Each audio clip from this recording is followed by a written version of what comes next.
السلام عليكم ورحمة الله وبركاته. أعزائي المشاهدين في كل بيت في كل مكان، وحشتوني جدا وحشتوني جدا، وأهلا ومرحبا بكم.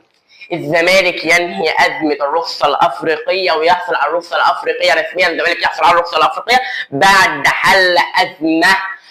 حل أزمة من أضخم أزمات الدوري المصري الممتاز، وهي أزمة إبراهيم نضاي نجم الزمالك سابقا. حصل الزمالك رسميا على موافقة إبراهيم نضاي على جدولة المستحقات، والزمالك ينهي قضيتين، أضخم قضيتين، إبراهيم نضاي وألكسندريا الأوكراني، صفقة خوان بيزيرا، فريق خوان بيزيرا السابق.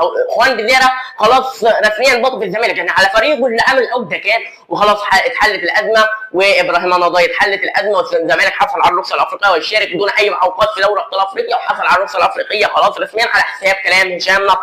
خلاص الزمالك انهى قضيه الرخصه الافريقيه وحصل على الرخصه الافريقيه، الحمد لله ولله الحمد. الزمالك جمهور كان مشتاق لدوري ابطال افريقيا، وكمان جمهور الزمالك كان مشتاق لدوري ابطال افريقيا بعد غياب 3 مواسم. الزمالك خلاص دخل دوري ابطال افريقيا دون اي معوقات. الزمالك خلاص في دوري ابطال افريقيا، جمهور الزمالك لا يقلق، ومفيش ضرر لجمهور الزمالك خلاص حصل على الرخصه الافريقيه ويلعب في دوري ابطال افريقيا دون اي ازمه. طب وبالمناسبه الثلاث قضايا اللي فاضلين، القاضي التأديبي خلاص مالوش دعوه، القاضي التأديبي يا دوبك رفع ايقاف القيد خالص، بس ايقاف القيد مش هيترفع خالص. الزمالك حصل على الرخصه الافريقيه، بس مش هيجيب صفقات غير لما يحل ايقاف القيد التأديبي بتاع صلاح مصدق. الزمالك مش هيجيب اي صفقه، الزمالك ما دعمش صفوفه، الزمالك عادي ما دعمش صفوفه يناير اللي عدى وحصل على الدوري، الزمالك ما دعمش صفوفه الصيف ده، وممكن ما يجيبش اي صفقه. كل الفرق جابت صفقات، كل الفرق عملت معسكرات. النقطة دي خدتنا لنقطة تاني، نقطة المدير الفني. نقطة المدير الفني برازوفيتش الصربي والزمالك. الزمالك لحد دلوقتي ما وصلش بفوق برازوفيتش إلى القاهرة لقيادة نادي الزمالك في الموسم الجديد. فوق برازوفيتش خلاص رسميا هيوصل القاهرة خلال ساعات للانتظام مع الزمالك في التدريبات الجماعية ويدرب الزمالك استعداد للموسم الجديد. والزمالك مش هيعمل معسكر خارجي، المعسكر بتاع الزمالك هيبقى في استاد القاهرة أو استاد الدفاع الجوي. طب والزمالك وفوق برازوفيتش الصربي، قناة الزمالك أعلنت عنه لحد دلوقتي ما جاش ليه؟ ان الزمالك عنده تخوف واراد يدخل نادي الزمالك على حسب كلام طالع من الزمالك عشان فوق برازوفيتش الصربي في تخوف من الزمالك. ليه جبناه؟ كنا خلينا معتمد، بعد ما راح المعتمد جمال خلاص ايه. والزمالك كلم مواطنه كمان، فوض مواطنه استوفوكو فيتش خلاص الزمالك كلمه وما وصلتش الحل النهائي معه، ومواطنه فوق برازوفيتش رسميا هو مدرب الزمالك الجديد. الفيفا اعلنت تشكيله كاس العالم المثاليه، وليس من بينهم امام عاشور ومصطفى شوبير، مصطفى شوبير الذي تألق في كاس العالم، امام عاشور الذي تألق في كاس العالم، ليس من بينهم هذا الثنائي. اما مين من بين التشكيله دي؟ حارس واحد فقط من افريقيا، وهو حارس كاب فيردي فوق زينه. حارس كاب فيردي هو افضل حارس على حسب تصويت الجمهور. من ثم الدفاع بيدرو بور، وكمان ديوت، وكمان مارتينيز ومارك كوركوري، وكمان خط الوسط جيجوت بلينجهام ورودريجوز ومايكل اولوسي، وفي الهجوم ليونيل ميسي وكمان امبابي وكمان لامين يامال.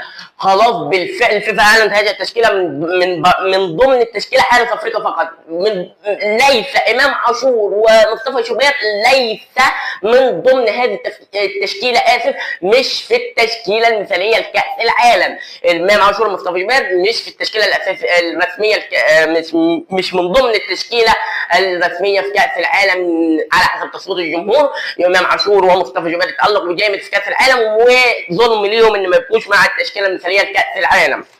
التشكيله على حسب تصويت الجمهور. ليه؟ لان في لعيبه كتيره اتألقت، من ضمن اللعيبه اللي اتألقت مصطفى جوبير وامام عاشور وابراهيم دياز لاعب منتخب المغرب، وكمان كتير جدا تألق بس على حسب تصويت الجمهور. حطوا فوزينا حارس مرمى كاب فيردي هو الحارس المثالي، وحط اولوسي، وحط ديوت، وحط كمان باور، وحط كوروكري، وحط لامين يامال وميسي و امبابي. من ضمن هذه التشكيله فيهم حارس افريقي هو فوزينا، وحارس شرفنا في كاس العالم. ماشي. بعد مصطفى جوبير، يعني مصطفى جوبير افضل حارس في كاس العالم بالنسبه لي من وجهه نظر المتواضعه هو مصطفى شوبير حارس افضل حارس في العالم في كاس العالم. وامام عاشور في خط وسط جيد جدا وما حصلش على اي اشاده من قبل الفيفا، وما خلوش تبع التشكيله المثاليه، ما خلوش مع التشكيله المثاليه. التشكيله دي على حساب تصويت الجمهور بالمناسبه. طب وكاس العالم اللي خلاص خلص، في كاس عالم كره اليد اللي مشارك في الاهلي والزمالك. الزمالك هيلعب دور تمهيدي مع فريق لوس انجلوس الامريكي، وكمان الاهلي في مجموعه مش هيلعب ادوار تمهيديه، لان الاهلي بطل الدوري وبطل الكاس ومستضيف احد مستضيفين هذه البطوله في مصر. خلاص اللي هيلعب دور تمهيدي الزمالك مع لوس انجلوس، وفيت بريم المجري مع جمعيه سيدني، واللي هيكسب من هنا ويكسب من هنا انضموا المجموعتين. نظام البطوله اتغير من 3 مجموعات بيجي مجموعتين. نظام البطوله بيجي مجموعتين، برشلونه ومنتدى ضرب المغرب وبنهايروس البرازيلي، والفائز من الزمالك ولوس انجلوس. مجموعه سهله بالمناسبه، مجموعه الاهلي وفوكس برلين وبركان الكويتي، والفائز من فيت بريم المجري وجمعيه سيدني الاسترالي. البطوله من 23 يوليو الى 30 يوليو من 23 يناير الى 30 يناير في القاهره في مصر. طيب السوبر الاسباني ومصر استضافه السوبر الاسباني بحدث للتاريخ. مصر فوضت الاتحاد الاسباني لاستضافه السوبر الاسباني، والاتحاد الاسباني ابدى رغبته في استضافه مصر للسوبر الاسباني. السوبر الاسباني ضرب نار. السوبر الاسباني برشلونه الريال باتلتيكو مدريد، وكمان ريال سويداد برشلونه هتلعب اتلتيكو مدريد دياغو سيموني وهينس فليك، وريال مدريد جوزيه مورينيو هيلاعب ريال سويداد. جوزيه مورينيو اللي دايما ما مخليش جاب جميع الصفقات، دعم الفرقه بشكل كامل متكامل، وتعامل السوبر الاسباني في مصر بحدث تاريخي بعظمه على العظمه. اتحاد الكره يبقى يستاهل الشكر عليها هذه الخطوه اذا استضافت مصر السوبر الاسباني، والسوبر الاسباني احترم من مصر. خلاص اتحاد الكره فاض الاتحاد الاسباني على استضافه السوبر المصري. مروان عطيه، اتحاد جده فوض الاهلي لانضمام مروان عطيه اليه. يعني اتحاد جده متمسك بانضمام مروان عطيه لصفوفه، والاهلي رافض هذه الفكره. مروان عطيه نجم كبير في وسط الملعب، مسمار خط الوسط، لاعب متحرك، لاعب بيقطع الفرص من اي نجم، من اي لاعب، من اي حد يعني يوكنين. مروان عطيه بيحط رجله، مروان عطيه تجيل في البساط، مروان عطيه مش بتطلع من رجله الا الكره الصح. وحسين عموته عاوز الكره الصح. حسين عموته زي ما ذكرت في حلقه اللي عدت ان حسين عموته عاوز الكره الطويله او الكرات القصيره، ما عاوزش ميس باص كتير وما عاوزش التحامات ولا عرضيات كتير. فمروان عطيه من ضمن هذا، ومروان عطيه مش هيروح اتحاد جده. الاهلي رافض فكره انضمام مروان عطيه الى اتحاد جده السعودي. الافريقي التونسي عرض على سيف الدين الجزيري ليجي فريقه، ليجي الافريقي التونسي، ولكن الزمالك رفض هذا العرض. الافريقي التونسي خلاص شيع او بعت عرض لنادي الزمالك لانضمام سيف الدين الجزيري ليه، ولكن الزمالك رفض هذا العرض. طب الافريقي التونسي ليه ما يبعت في عرض سيف الدين الجزيري؟ سيف الدين الجزيري نجم، سيف الدين الجزيري من احد هدافين الزمالك الاجانب، وبل هو افضلهم، هو هداف النادي الزمالك من الاجانب سيف الدين الجزيري. فالزمالك رفض هذا العرض بسبب ان سيف الدين الجزيري مشى هيطالب بالمستحقات وهيوقف الكاس نادي الزمالك، والزمالك مش ناقص ايقاف قيد.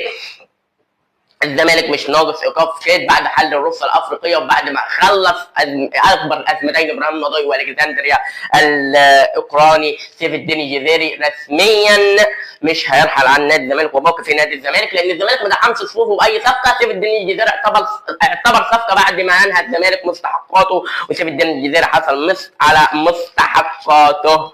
سيف الدين الجزيري حصل على مستحقاته. الاهلي اكتسح نادي النصر احد فرق القسم الثاني المصري. الاهلي اكلوا بمعنى الكره 5-1 او في ناس بتقول 6-1، الله اعلم. ان عموته مقفل على المباراه وما اتذاعتش المباراه ولا اعلاميا ولا علنيا ولا لان حسن عموته عاوز يعمل في النادي، عاوز يعمل في الاهلي هدوء، عاوز يعمل اجواء، عاوز يعمل فتره كويسه. حسين عموده كلم اللاعيبه الدوليين في فيديو. حسين عموده عمل اجواء قتاليه في الاهلي، وحسين عموده هينفع مع الاهلي جامد، وحسين عموده هيبقى احد المديرين الفنيين الممتازين في الاهلي. 5-1 نيكس جرادوشار جاب 2، السلوفيني، وكمان حسين الشحات واشرف بن شرقي وعلي محمود لاعبين بالمهاجم المرعب. طب ماشي، نادي جراتيوشار كيف في الاهلي واتحاد الكرة حاطط 6 اجانب فقط، 5 اجانب في القائمه فقط مش 6؟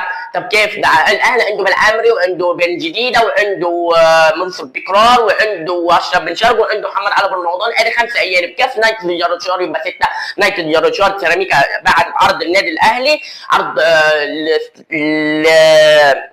نادي جراتيوشار اسف ينضم اليها على سبيل الاعاره بنيه البيع، والاهلي ما رفضش هذا العرض. الاهلي هيتفاوض على الامور الماديه، ومن ثم نادي جراتيوشار يبقى لاعب في سوق سيراميكا كليوباترا على سبيل الاعاره، من ثم يتالق من سيراميكا كليوباترا ياتي الاهلي، والاهلي يبقى عنده 6 اجانب. اكيد الاهلي عاوز يتخلص من محمد علي بن رمضان بسبب نزول اللعب بتاع نزول محمد علي بن رمضان ما قدمش الاداء المطلوب في الاهلي، فحسين عموته هيعمل كل جهده. اذا ادى الاداء المطلوب منه ونفع مع حسين عموته ان يسترب كارثي دهور اللعبه كلها. ده امام عاشور اللي تالق جامد في كاس العالم كان متدهور مع يسترب. حسين عموته هيدي روح قتاليه للعيبه، هيفوق اللعيبه بشكل كبير جدا، وحسين عموته يظهر العين الحمراء في الاهلي. وكمان ثانية إلا ثانية حسين عموته هيبقى أبقى وأفضل وأحسن مدير فني في الأهلي إذا لعب الكورة الصارمة. الكرة الصارمة اللي ما عاوزاش قضية اللبس مبهدلة، ما عاوزاش قضية اللبس يبقى فيها اشتباكات وتخبط في قضية اللبس. حسين عموته خلاص هيبقى أفضل مدير فني في الأهلي من فترة طويلة. طيب الأهلي وعودة لعم منعم، احنا ذكرنا في الحلقه القادمه ان في الحلقه اللي عدت يعني ان محمد عبد المنعم يقترب من العوده للاهلي، لكن نيسي الفرنسي رافض هذا الفكره، لان نيسي الفرنسي طالب في محمد عبد المنعم راتب كبير، راتب ضخم زي ما دفعوا للاهلي، عاوز الاهلي يرد له هذا العرض لانه ياتي اليه، والاهلي رافض لان الاهلي بينزل سقف رواتب اللعيبه.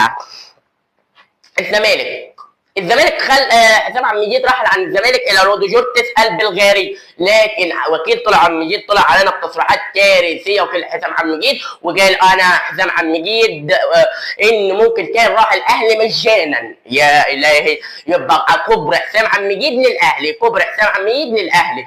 حسام عبد المجيد الاهلي طلع وصرح ان لا يوجد اي مفاوضات مع حسام عبد المجيد للانتقال للاهلي. حسام عبد المجيد مش هينتقل للاهلي ولا على سبيل الاعاره ولا على سبيل اي حاجه في اي حاجه. حسام عبد المجيد موقف لودوجورتس البلغاري وهيتالق نجم كبير مدافع مميز جدا. حسام عبد المجيد مفيش كبر للاهلي، الاهلي رافض التعاقد مع اي لاعب زملكاوي سابق او حالي بعد اللي حصل في الاهلي بسبب احمد سيد زيزو.